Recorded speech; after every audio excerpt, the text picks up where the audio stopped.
Bienvenue dans cette nouvelle édition du Non-Stop Info. Au sommaire de l'actualité, entrée en vigueur de la nouvelle loi antiterroriste en Tunisie. L'introduction de la peine de mort dans cette dernière suscite de vives critiques. Les détails dans ce journal.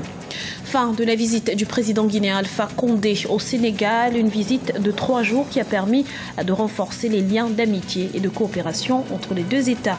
Et puis vers une amélioration de l'enseignement en République démocratique du Congo. Il faut dire que ce secteur bénéficie actuellement de 16% du budget national. Mais avant de développer ces titres, c'est le premier rassemblement autorisé au Burundi depuis le début de la crise. Une semaine après la mort du général Adolphe Nshimirimana, une marche de soutien a été organisée ce vendredi dans le quartier de Kamenge à Bujumbura, la capitale. Une manifestation silencieuse en mémoire de l'ancien chef des services de renseignement assassiné, nous vous le rappelons, le 2 août 2015. La nouvelle loi antiterroriste est officiellement entrée en vigueur ce vendredi 7 août 2015 en Tunisie. Le texte a été paraphé par le président Béji Caïd Essebsi et ce malgré les critiques de la société civile qui décèle des menaces pour les libertés. Le point tout de suite avec Lizelsi Akizimana. Entrée en vigueur de la nouvelle loi antiterroriste en Tunisie. Le président Béji Caïd Essebsi a promulgué vendredi 7 août 2015 la loi relative à la lutte contre le terrorisme et le blanchiment d'argent. Une loi qui avait été adoptée le 25 juillet 2015 par l'Assemblée des représentants du peuple, premier parlement démocratiquement élu en Tunisie. Cette nouvelle loi a été promulguée. Maintenant, est-ce que c'est le fait même de promulguer une loi qui va renforcer la lutte contre le terrorisme? C'est une condition nécessaire, mais peut-être pas suffisante. La question suffisante est de voir quels sont les aspects qu'il faut utiliser pour lutter contre le terrorisme, à savoir instaurer une véritable justice qui fonctionne pour que les gens n'aient pas le sentiment d'injustice et que ce sentiment d'injustice ne puisse pas fabriquer des terroristes. Et deuxièmement, faire redémarrer l'économie pour qu'il y ait une distribution des emplois, des richesses, pour aussi tarir cette deuxième source du terrorisme. Composée de 139 articles, cette nouvelle loi a été très critiquée par des associations de défense des droits de l'homme. Le 23 juillet, 15 organisations dénonçaient des menaces pesant sur les droits et libertés en Tunisie. Ceci au moment où les autorités annoncent plusieurs arrestations depuis les attentats du Bardo et de Sousse.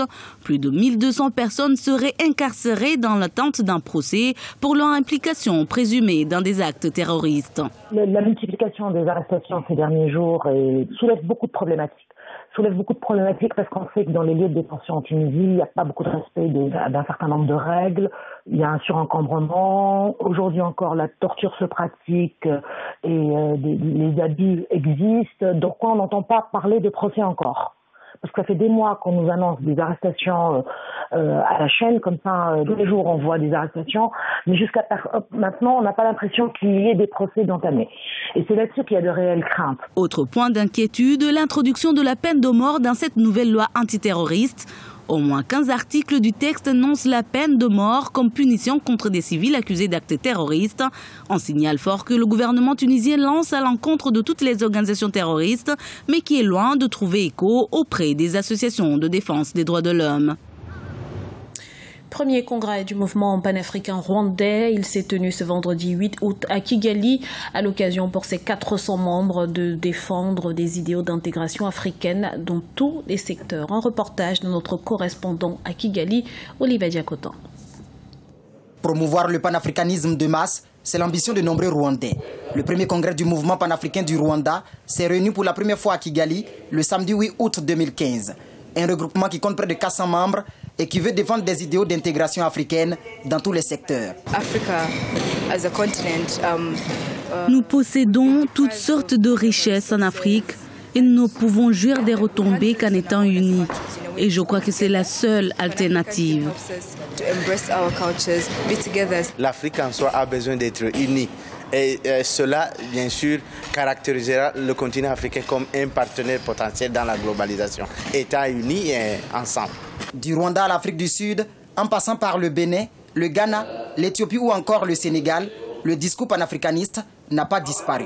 Il est porté par une génération de jeunes motivés qui souhaitent voir un jour l'Afrique unie et sans barrière entre les différents pays. Nous vivons maintenant l'impérialisme et le néocolonialisme. C'est-à-dire que nos esprits sont toujours colonisés. Un des défis, c'est vraiment décoloniser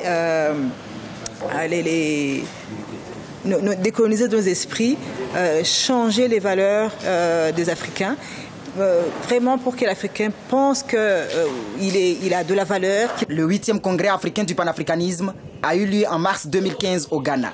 Une rencontre qui a mis l'accent sur le développement de cette idéologie au sein des grands blocs régionaux pour faciliter sa construction au niveau continental.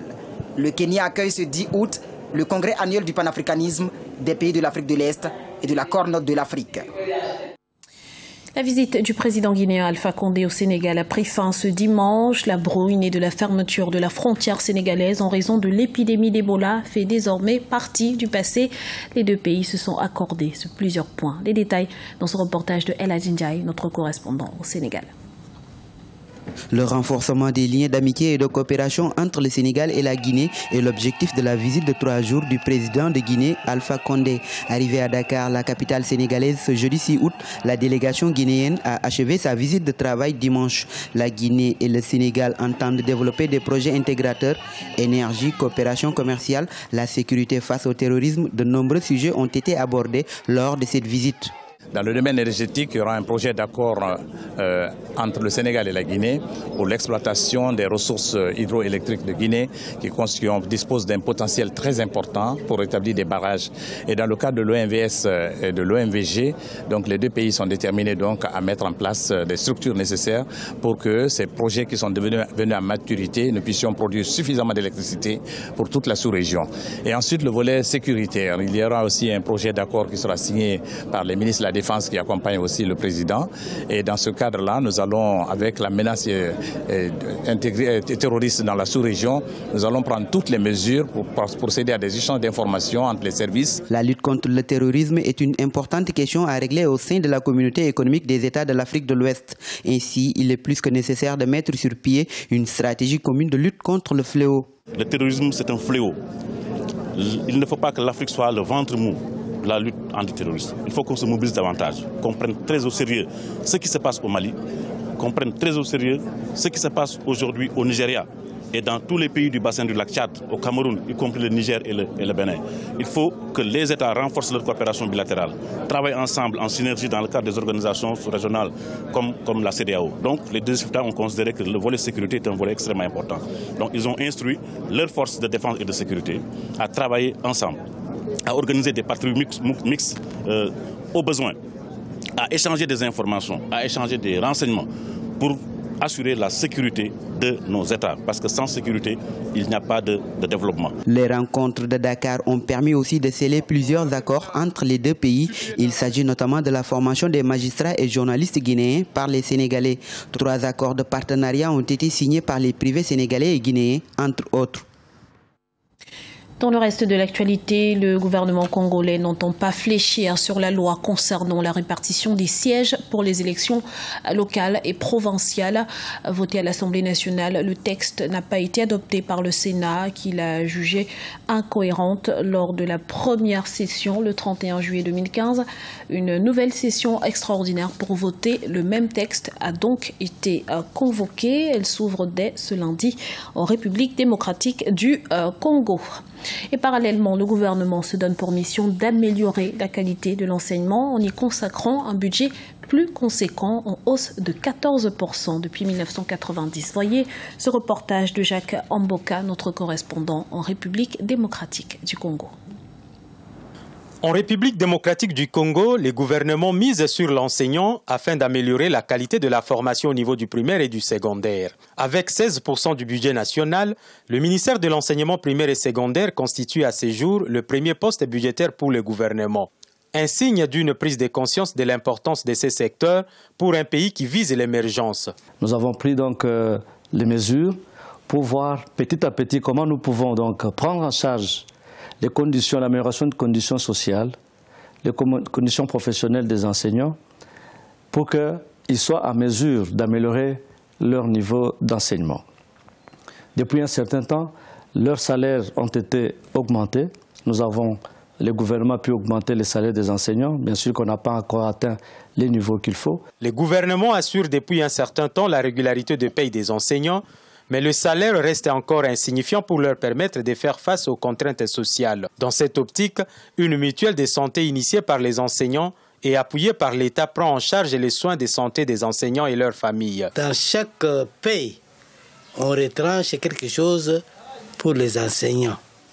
C'est ça qui nous aide maintenant à être soignés dans des hôpitaux ou bien dans des dispensaires. La République démocratique du Congo a été admise au partenariat mondial pour l'éducation initié par l'UNESCO. Il vise à garantir une éducation de qualité à tous les enfants les plus démunis et marginalisés. Par cette adhésion, le pays a plus de possibilités pour mobiliser des ressources en vue d'une bonne formation des enseignants et l'amélioration de la qualité de l'enseignement au niveau du primaire et du secondaire. C'était le journal de la rédaction. Nous vous remercions pour votre fidélité. Retrouvez dans un instant une nouvelle édition de l'information sur Africa 24.